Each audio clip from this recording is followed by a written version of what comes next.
আসন্ন ত্রয়োদশ জাতীয় সংসদ নির্বাচনে বরিশাল ১ আসনে বাংলাদেশ জামাতে ইসলামী মনোনীত সংসদ সদস্য প্রার্থী আলহাজ হাফেজ মাওলানা কামরুল ইসলাম খান সামাজিক যোগাযোগ মাধ্যমে দেওয়া এক মন্তব্যকে কেন্দ্র করে তীব্র সমালোচনার মুখে পড়েছেন।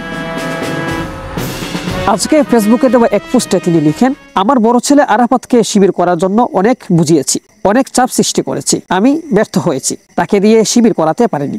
আমি একজন ব্যর্থ পিতা। আমার বড় ছেলের সাথে আমি সম্পর্ক ছিন্ন করলাম জামাতে ইসলামীর নবীনের বিরুদ্ধে বক্তব্য দেওয়ার জন্য।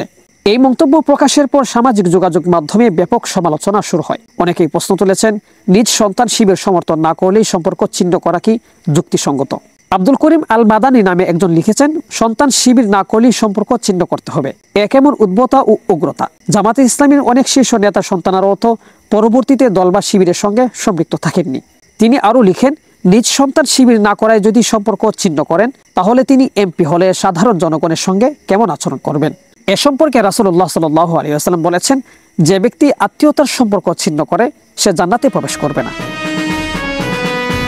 উল্লেখ্য, আলহাজ হাফেজ মাওলানা কামরুল ইসলাম খান জেলা কর্ম পরিষদ সদস্য, বাংলাদেশ জামাতে ইসলামী বরিশাল জেলা এবং সহসভাপতি কেন্দ্রীয় কমিটি বাংলাদেশ মজলিসুল মুফাসসিরিন। তবে এ বিষয়ে প্রার্থী নিজে বা জামাতে ইসলামীর পক্ষ থেকে এখনো কোনো আনুষ্ঠানিক বক্তব্য পাওয়া যায়নি।